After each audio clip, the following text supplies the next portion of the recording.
आप ऐसी कौन सी कमाल करते हो कि जो कोई भी नहीं कर सकता, वो आप ही बच्चे कमाल करते हो। गृहस्थी में रह के पवित्र रहना, हाँ, और परमात्मा को पहचाना, परमात्मा को पहचाना, और अच्छा पूरे विश्व का परिवर्तन करना, स्व पूरे परिवर्तन से।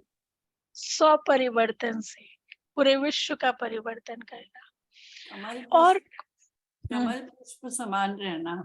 बाबा ने कमल निमित्त पुष्प बनाया, समान, बाबा ने निमित्त निमित्त बनाया, बनाया। कमल पुष्प समान रहना, है ना।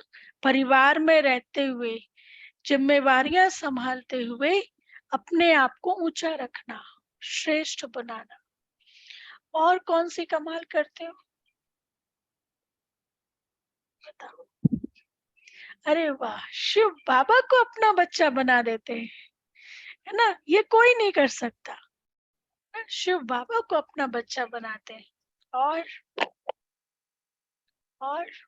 और कौन सी कमाल करते हैं, अभी बाबा ने जो कहा वो भी आए ना। हाँ, नर्क को स्वर्ग में बदल देते हैं, नर्क को स्वर्ग में बदल देते हैं, बाबा समान बनते हैं। सबसे सबसे ममता मिटा देना। नहीं, ये तो कमाल नहीं हुई ना, मतलब ममता मिटा देना, ये क्या हुआ, है ना। आप दुनिया में कहो हम ये कमाल करते, ममता मिटा देते हैं, तो वो तो उसको अच्छा नहीं मानेंगे ना। ममता मिटा देना, और नहीं, ये नहीं, उसके साथ कुछ और भी ऐड होता है ना। नष्ट मोह, नष्टो मोह। अच्छा, और कमाल बाबा कहते हैं, पूरे भावना में, विश्व के मालिक बन जाते हैं योग के बल से। पूरे बाहुबल विश्व की के मालिक जगह बनते, योग बल से पूरे विश्व के पूरे मालिक। विश्व के मालिक बनते, भावना में। पूरे 21 जन्म के लिए राजाई। 21 जन्मों के लिए राजाई हमें मिलती है। इस एक जन्म में हम पुरुषार्थ करते हैं, और 21 जन्म तक, बाबा ने कहा है मुरली में, इस एक जन्म पवित्र रहते हैं, और वो पवित्रता तुम बच्चों की 2500 साल तक कायम रहती है, 21 जन्मों तक कायम रहती है। चलो, तो बाबा ने 2 पॉइंट्स बताए आज कि तुम बच्चे कौन सी कमाल करते हो। पहला, पुरानी दुनिया में रहते हुए, अब रहने का मतलब पुरानी दुनिया के जो रूल्स हैं, रूटीन है, रिस्पॉन्सिबिलिटी है ना, रिलेशनशिप है, तो पुरानी दुनिया में रहते हुए सभी से ममत्व मिटा देते हो। पुरानी दुनिया में है, रूटीन्स ये सब फॉलो कर रहे हैं, लेकिन सभी से ममत्व मिटा देते हो। दूसरा, देह सहित जो भी पुरानी चीजें हैं उन्हें भूल जाते हो, मतलब देह में भी हो, ये नहीं कि नागा साधुओं की तरह चले गए, सन्यास कर लिया। देह सहित सभी पुरानी चीजों से, सभी पुरानी चीजें हैं, उन्हें भूल जाते हो। ये बाबा कहते हैं तुम बच्चे कमाल करते हो। अच्छा मीठे बच्चे, अभी यह तुम्हारा अंतिम जन्म है। मीठे बच्चे, अभी यह तुम्हारा अंतिम जन्म है। खेल पूरा होता है, इसलिए पावन बन घर जाना है।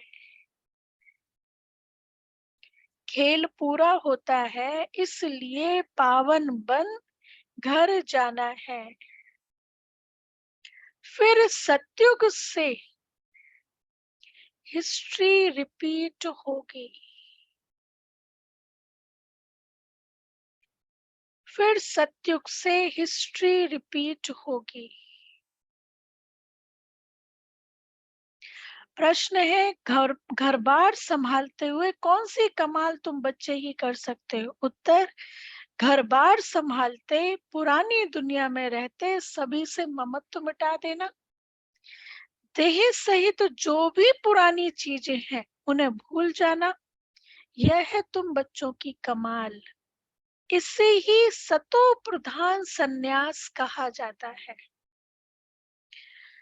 जो बाप ही तुम्हें सिखलाते हैं।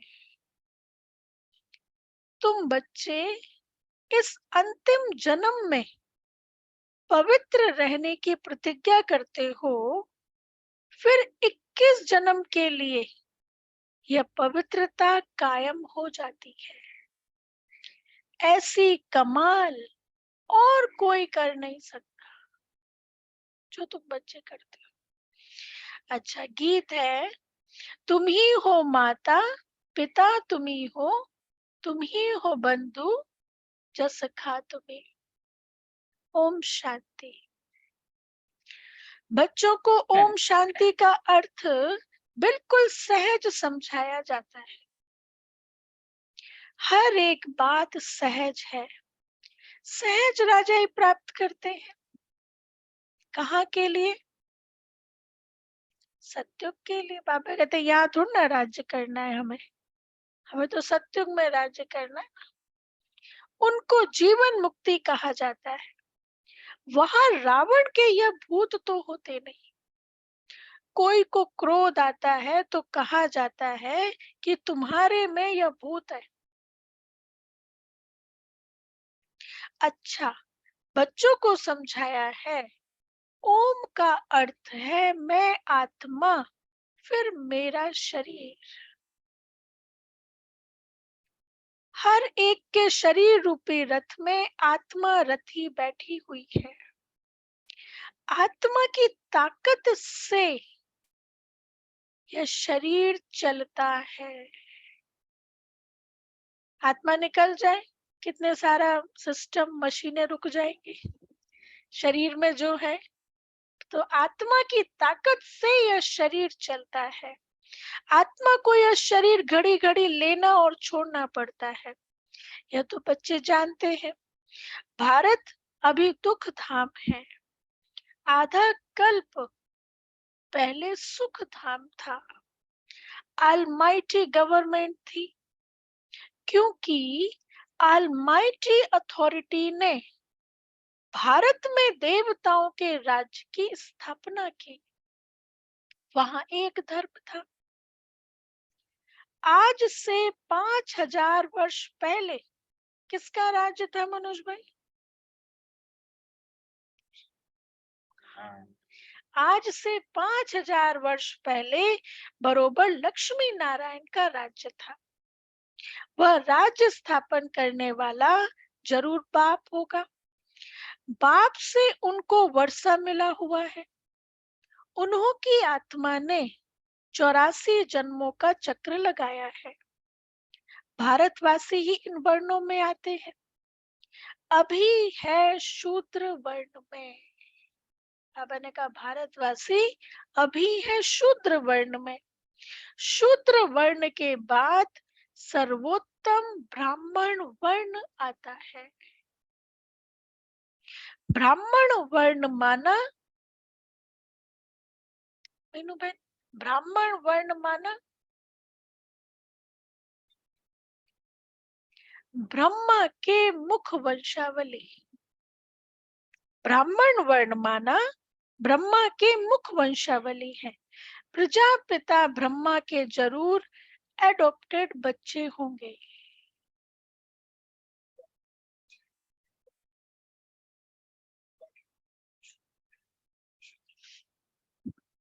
वो शूद्र, अभी हम संगम युग पे पढ़ाई पढ़ रहे हैं ना, फिर उनका जैसा पुरुषार्थ होगा। जो शूद्र है वो फिर परम धाम में ही रहेंगे ना, मतलब हिसाब। हाँ हाँ, फिर वो शूद्र उसी में ही आएंगे ना, इसलिए। हाँ हाँ, सतयुग में तो 9 लाख होते हैं। त्रेता युग के एंड में 33 करोड़ होते हैं। तो 33 करोड़ तक ही लोग पढ़ाई करेंगे ना, आएंगे ही नहीं। हाँ, तो हम ब्रह्मा मुख वंशावली, हम हैं ब्राह्मण। इसलिए बाबा कहते हैं ना, अपने आप को पहचानो। तुम सभी की तरह नहीं हो, तुम ब्राह्मण कुल के हो। अच्छा, तो बाबा ने कहा प्रजापिता ब्रह्मा के जरूर एडॉप्टेड बच्चे होंगे। बच्चे जानते हैं कि भारत पूज्य था और अभी पुजारी है। बाप तो सदैव पूज्य है, वह आते जरूर है पतितों को पावन बनाने। सत्युग है पावन दुनिया, सत्युग में पतित पावनी गंगा, यह नाम होगा? यह नाम ही नहीं होगा, क्योंकि वह है ही पावन दुनिया। सभी पुण्य आत्माएं हैं, नो पाप आत्मा। न बल्कि वहां पे ब्लैक कलर होगा, सत्युग में ब्लैक कलर होगा। फिर आपके हेयर का कलर तो ब्लैक है। हाँ, लक्ष्मी नारायण के बालों का कलर तो ब्लैक है, ब्लैक कलर नहीं होगा सत्युग में। मतलब स्किन का कलर ब्लैक नहीं होगा, बाल वगैरह तो ब्लैक ही होंगे। अच्छा ठीक है, और जो फर्नीचर वगैरह ब्लैक होगा कुछ? नहीं, वहाँ सब गोल्डन सोने का होगा। एक बारी जान के गुलजार दादी एक सेंटर का उद्घाटन करने गए, तो वहां पे उन्होंने ब्लैक ब्लैक फर्नीचर ऐसे लगाए, कलर उसका था। दादी ने कहा इस बहन को ब्लैक पसंद है क्या?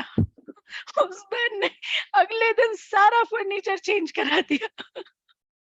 दादी को पसंद नहीं तो हमें भी पसंद नहीं ना। तो बाबा कहते हैं कि पतित पावनी, वहां पर ये नाम ही नहीं होगा। पतित ब्लैक कलर नहीं होगा, हेयर जरूर ब्लैक हो सकते हैं, लेकिन हाँ वो ताज लगा होगा ना। लेकिन सब, आप देखो लक्ष्मी नारायण का चित्र ये तो बाबा ने बनाया ना, इसमें कहीं है, इसमें हेयर जो कलर है, हेयर का जो कलर है वो तो ब्लैक ही है ना, व्हाइट थोड़ी ना है, ब्लैक है। तो बालों का कलर ब्लैक होगा, बाकी और फर्नीचर वगैरह ये सब कुछ पता नहीं, ये सब ब्लैक नहीं होगा। अच्छा, तो बाबा ने कहा इस समय जब बाप आते हैं तो उनके ऊपर बलि चढ़ते हैं। सन्यासी तो घर बार छोड़ जाते हैं। यहाँ तो कहते हैं बाबा यह सब कुछ आपका है। आपने सतयुग में हमें अथाह धन दिया था, फिर माया ने कौड़ी जैसा बना दिया है। अब यह आत्मा भी पतित हो गई है, तन मन धन सब पतित है। आत्मा पहले पहले पवित्र रहती है, फिर पाठ बजाते बजाते पतित बन जाती है। गोल्डन सिल्वर इन स्टेजेस में मनुष्य को आना है जरूर। सारा चक्र लगाकर पिछाड़ी में तमो प्रधान झूठा जेवर बनना है। चक्र लगाना है ना, पतित बनना ही है।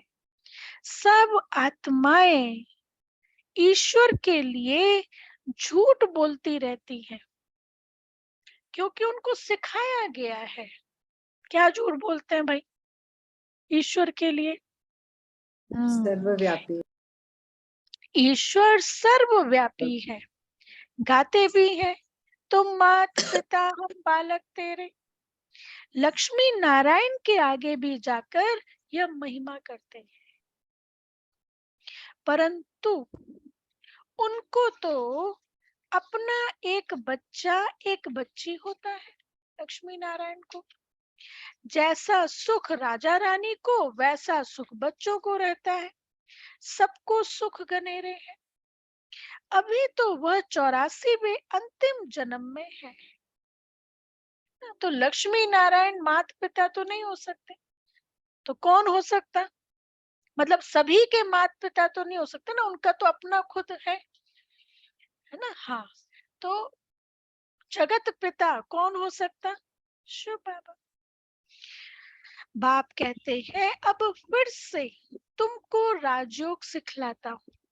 बच्चों को समझाया है कि इस रथ में रथी आत्मा बैठा हुआ है। यह रथी पहले 16 कला संपूर्ण था और अब 9 कला।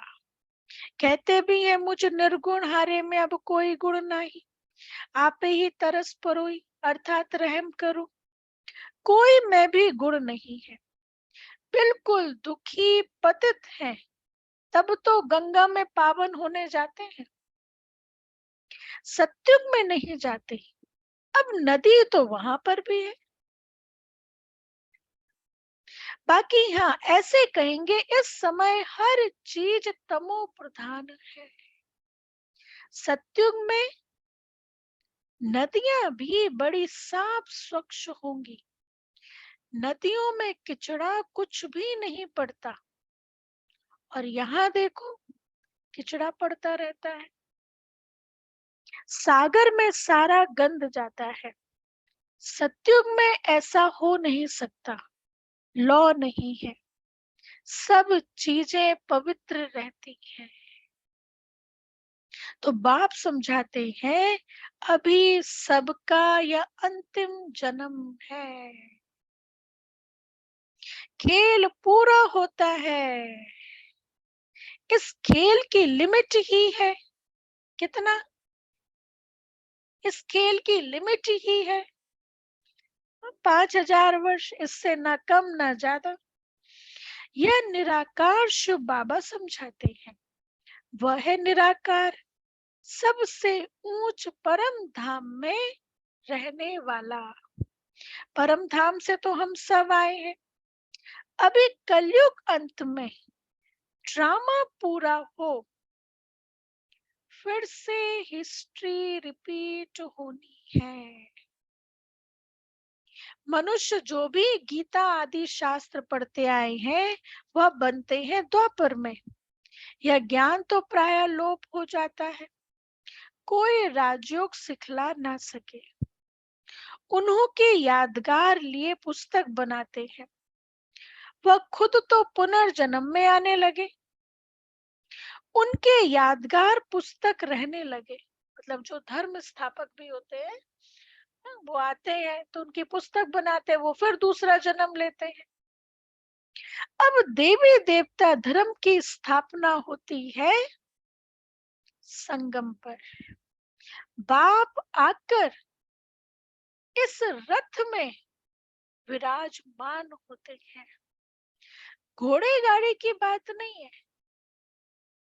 वास्तव में देखा जाए देवताओं के जो वाहन बताए हैं ना, शेर, चूहा, बैल, ना गरुड़, ना क्या क्या वाहन बताए हैं, वास्तव में देखा जाए प्रैक्टिकल इन पर तो बैठे ही नहीं जा सकता। चूहा बताओ, शेर, है ना, गरुड़, मछली, वो कमल, बाबा ने कहा ना कि वो स्थिति का प्रतीक है सब। हाँ वो स्थिति का। और जो वाहन है जिनके ऊपर बैठ सकते हैं, घोड़ा है, हाँ मतलब हाथी तो वाहन दिखाया है, घोड़ा है, और भी कई ऐसे हैं, उनको तो वाहन दिखाया ही नहीं है जिनके ऊपर बैठ सकते हैं। जिनके ऊपर नहीं बैठ सकते, अब कमल का फूल है उसके ऊपर नहीं बैठ सकते, मोर है उसके ऊपर नहीं बैठ सकते, उसको वाहन दिखाया है। तो समझ में आता है जरूर ये हमारी स्थिति का प्रतीक है, ऐसी स्थिति हमें बनानी है। फिर हाँ फिर उस वाहन के उस वो वाहन क्यों बताया, उसकी विशेषता क्या है ना, उस स्थिति में। इसलिए बाबा कहते हैं ना, ज्ञान चिता पर बैठ करके निर्णय लो। ज्ञान चिता अर्थात क्या, कोई डिसीजन लेना है तो ज्ञान क्या कहता है, भावना क्या कहती है, नहीं ज्ञान क्या कहता है, समझ क्या कहती है। तो ज्ञान चिता मतलब क्या, ज्ञान युक्त स्थिति, उसमें रह के निर्णय लो। अच्छा तो बाबा कहते हैं इस रथ में साधारण बूढ़े तन में प्रवेश करते हैं, वह है रथी। गाया भी जाता है ब्रह्मा द्वारा ब्राह्मण रचे, यह है मुख वंशावली ब्राह्मण। सब बच्चे कहते हैं हम ब्रह्मा की मुख वंशावली बीके हैं, यह ब्रह्मा भी अडॉप्ट किया हुआ है।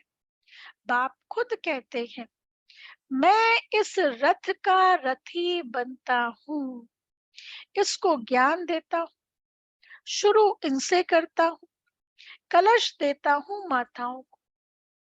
माता तो यह भी ठहरी ना, पहले पहले यह बनते हैं फिर तुम।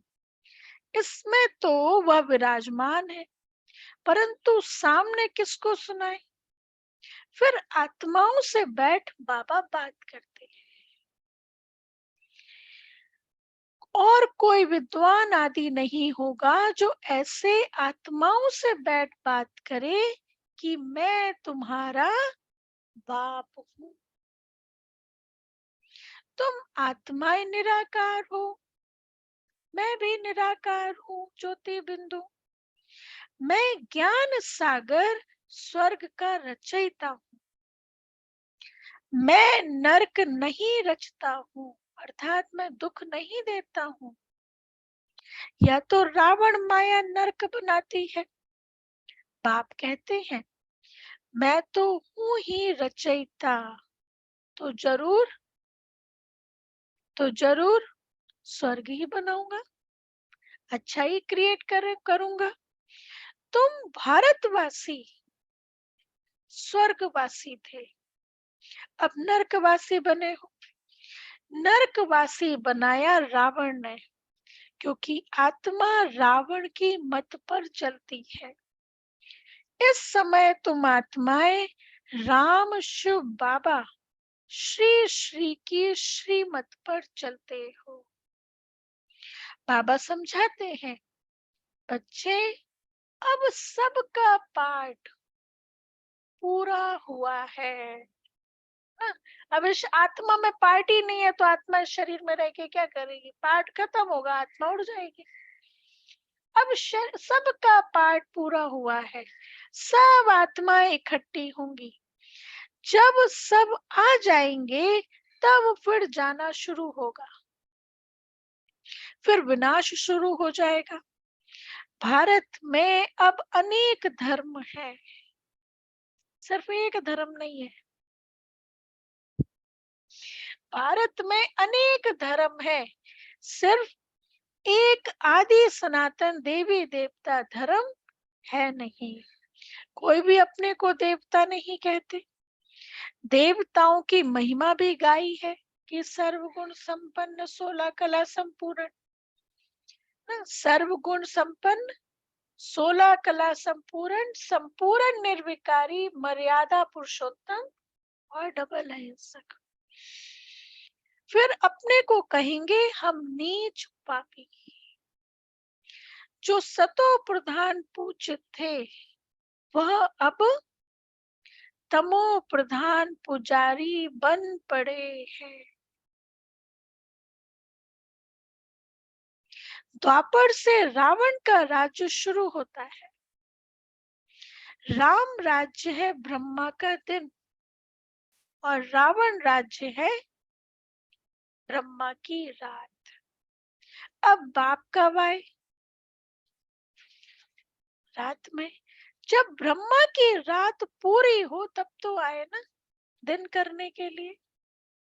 और इसी ब्रह्मा के तन में आए, तब तो ब्रह्मा से ब्राह्मण पैदा हो, अर्थात हमारा जन्म हो। उन ब्राह्मणों को राजयोग सिखलाते हैं।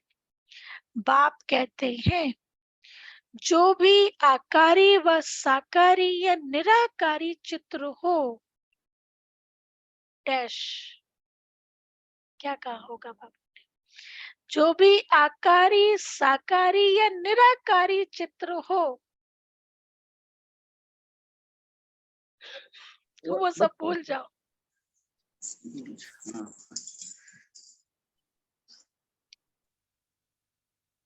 उनको तुम्हें याद नहीं करना है।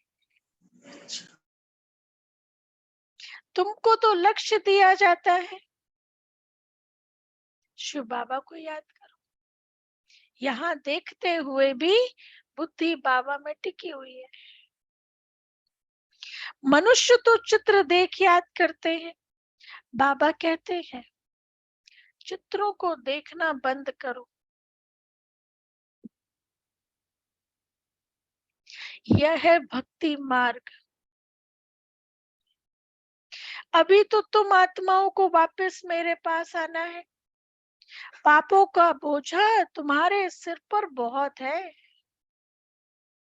ऐसे नहीं, गर्भ जेल में हर जन्म के पाप खत्म हो जाते हैं, कुछ खत्म हो जाते हैं, कुछ रहते हैं। अब मैं पंडा बनकर आया हूं, इस समय सब आत्माएं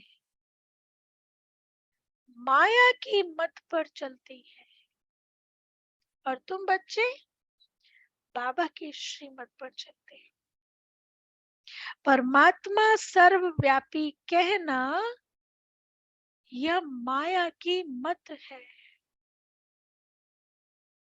कभी कहते सर्वव्यापी है, कभी कहते 24 अवतार लेते। बाप कहते मैं सर्वव्यापी कहाँ हूँ, मैं तो हूँ ही पतित पावन स्वर्ग का रचयिता। मैं आता हूँ पतितों को पावन बनाने। मैं सर्वव्यापी होता तो पतित अक्षर नहीं होता ना। फिर मेरा धंधा ही है नर्क को स्वर्ग बनाना। अब गांधी चाहते थे कि राम राज्य हो, अभी कहते हैं ऑलमाइटी राज्य हो, वन रिलीजन हो। स्वर्ग में तो है ही एक धर्म एक राज्य, वहां कोई पार्टीशन नहीं था। बाप कहते हैं बच्चे मैं यूनिवर्स का मालिक नहीं बनता हूं, तुमको बनाता हूं। फिर रावण आकर तुमसे राज्य छीनता है। अभी है सब तमो प्रधान पत्थर बुद्धि। सत्युग में है पारस बुद्धि। यह बाप समझाते हैं, रथी बैठे हैं, आत्मा ही बात करती है तो इनकी आत्मा भी सुनती है। कहते हैं बच्चे कोई भी चित्र को नहीं देखो, मामे कम याद करो, बुद्धि योग ऊपर लटकाओ। चित्र क्यों रखते हैं हम लोग? बाबा कहते हैं चित्र को नहीं देखो, फिर चित्र को क्यों रखते हैं?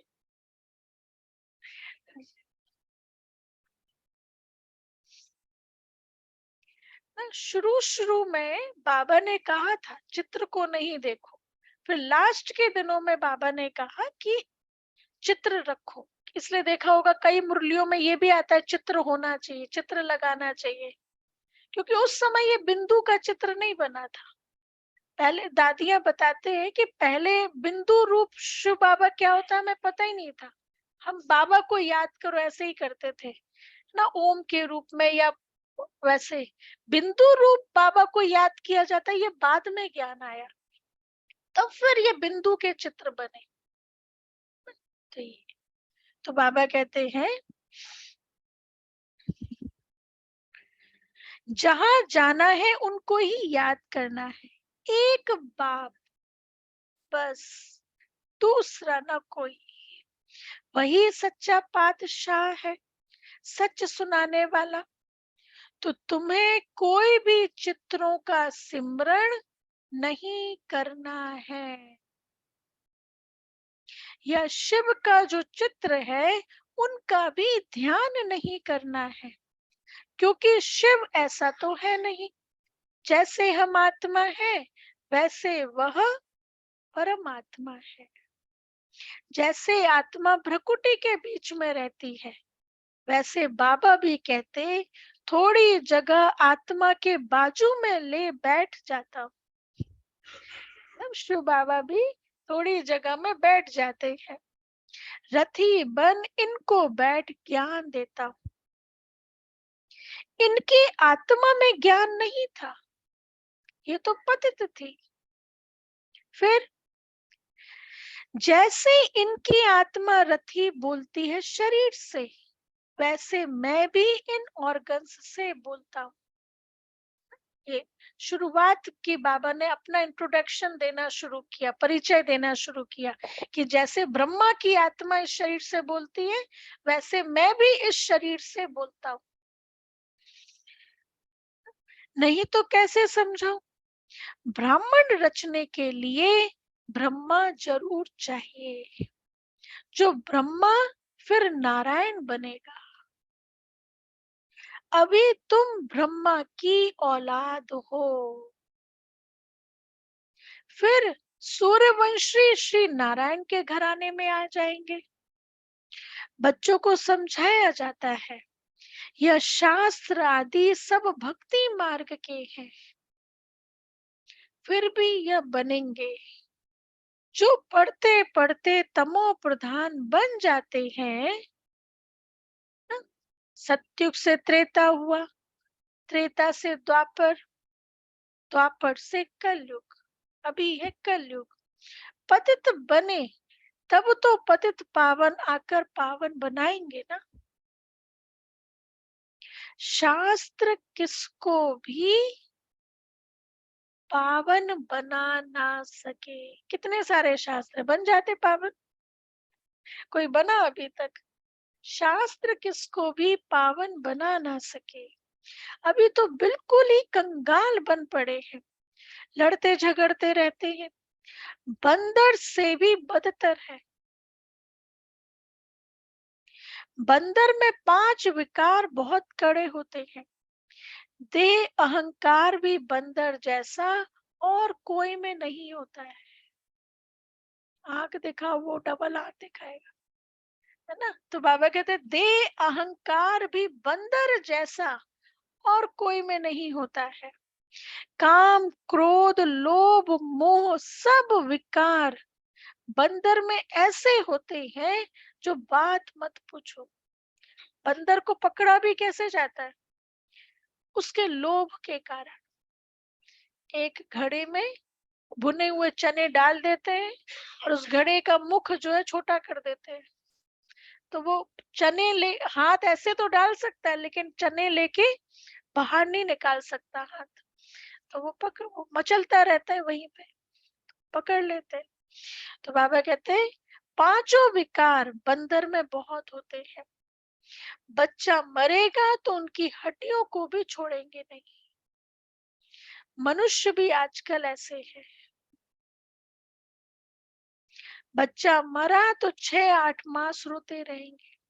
अब सत्युग में तो अकाले मृत्यु होता नहीं, ना कोई रोते पीटते हैं, वहां कोई शैतान होते नहीं, तो रोने की बात ही नहीं। बाप इस समय बच्चों से बात कर रहे हैं। बहुत सौभाग्य। लोग प्राइम मिनिस्टर प्रेसिडेंट से मिलने के लिए अपॉइंटमेंट लेते, फोटो खिंचवाते, है ना। और बाबा यहाँ सम्मुख सुप्रीम हम बच्चों से बात कर रहे हैं। भल घर बार भी संभालो, उसमें रहते हुए ऐसे कमाल कर दिखाओ जो सन्यासी भी कर ना सके। यह सतो प्रधान सन्यास परमात्मा ही सिखलाते हैं। कहते हैं यह पुरानी दुनिया अब खत्म होती है, इसलिए इनसे ममत्व मिटाओ। यह पुरानी दुनिया अब खत्म होती है, इसलिए बाबा कहते हैं इनसे अब ममत्व मिटाओ। सबको वापस आना है, सबको परम धाम आना है वापस। देह सहित जो भी पुरानी चीजें हैं उनको भूल जाओ।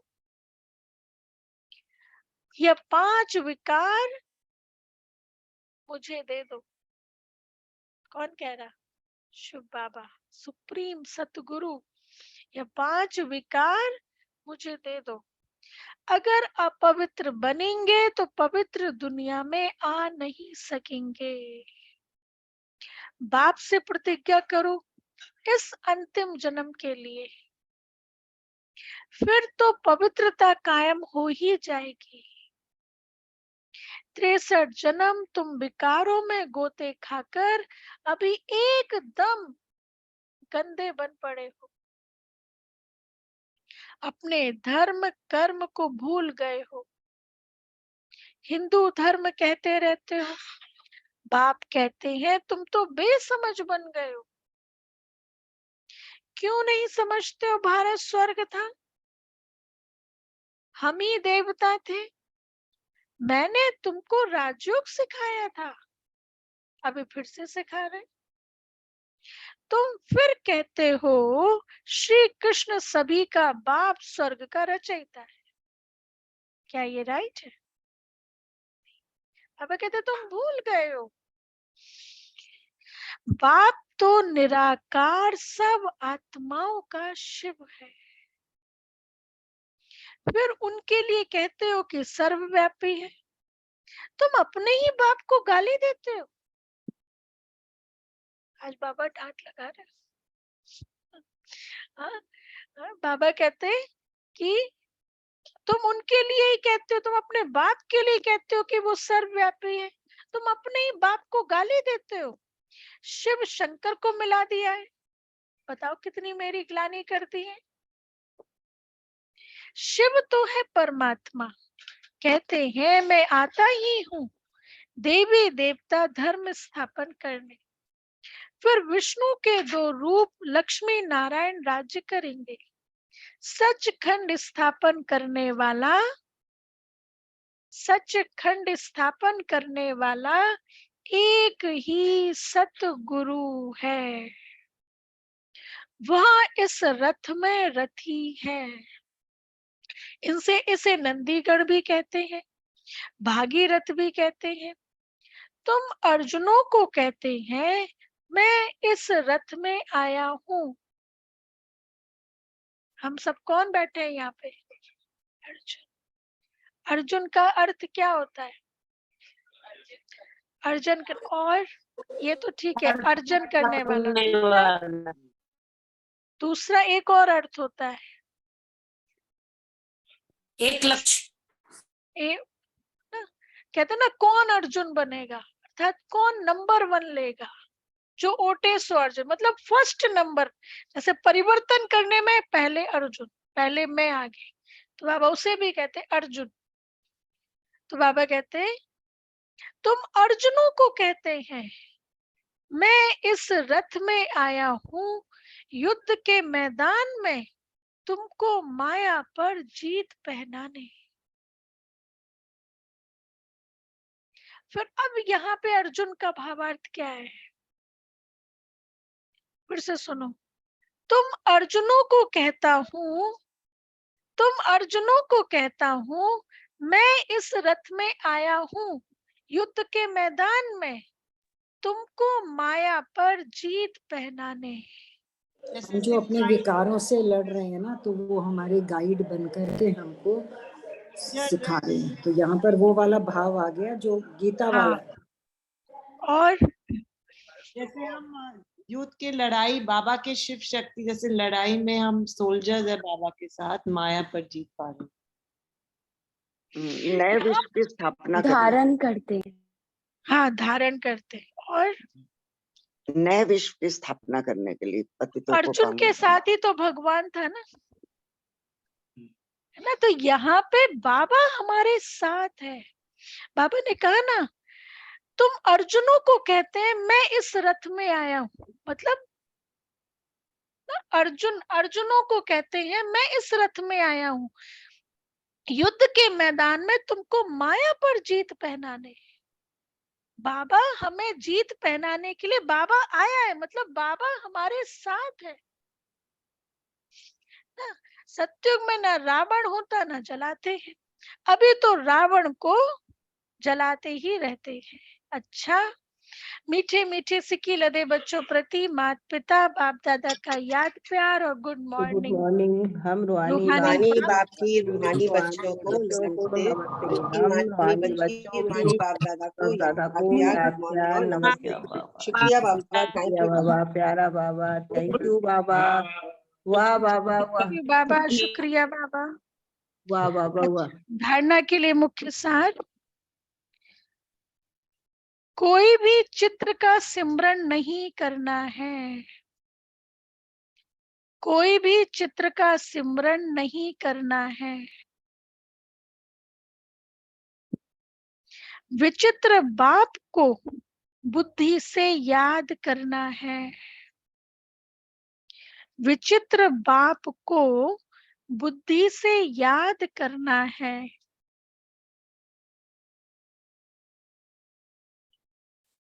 बुद्धि योग ऊपर लटकाना है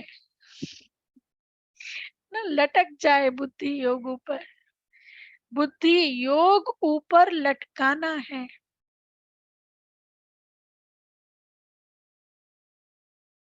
सेकंड पॉइंट, वापस घर चलना है।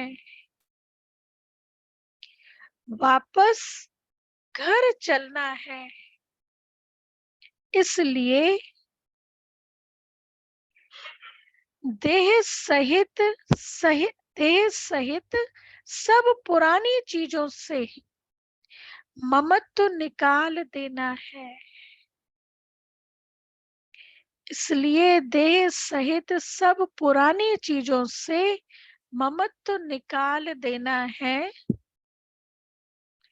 संपूर्ण पावन बनना है। संपूर्ण पावन बनना है। वरदान, बाप के राइट हैंड बन। बाप के राइट हैंड बन। हर कार्य में सदा एवर रेडी रहने वाले मास्टर भाग्य विधाता भव। बाप के राइट हैंड बन, हर कार्य में सदा एवर रेडी रहने वाले मास्टर भाग्य विधाता भव। डिटेल,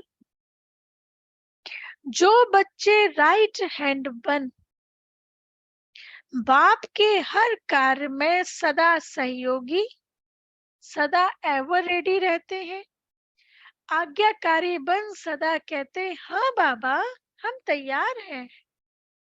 बाप भी ऐसे सहयोगी बच्चों को सदा मुरब्बी बच्चे, सपूत बच्चे, विश्व के श्रृंगार बच्चे कह मास्टर वरदाता और भाग्य विधाता का वरदान दे देते हैं। ऐसे बच्चे प्रवृत्ति में रहते भी प्रवृत्ति की वृत्ति से परे रहते हैं। व्यवहार में रहते अलौकिक व्यवहार का सदा ध्यान रखते हैं। कितनी बढ़िया बात। व्यवहार में रहते हमारी अलौकिकता रूहानियत कम ना हो, सदा अलौकिकता का ध्यान रखते हैं। अच्छा, स्लोगन है, हर बोल और कर्म में, हर बोल और कर्म में सच्चाई सफाई हो तो प्रभु के प्रिय रतन बन जाएंगे। हर बोल और कर्म में सच्चाई सफाई हो तो प्रभु के प्रिय रतन बन जाएंगे। अच्छा, अव्यक्त इशारे,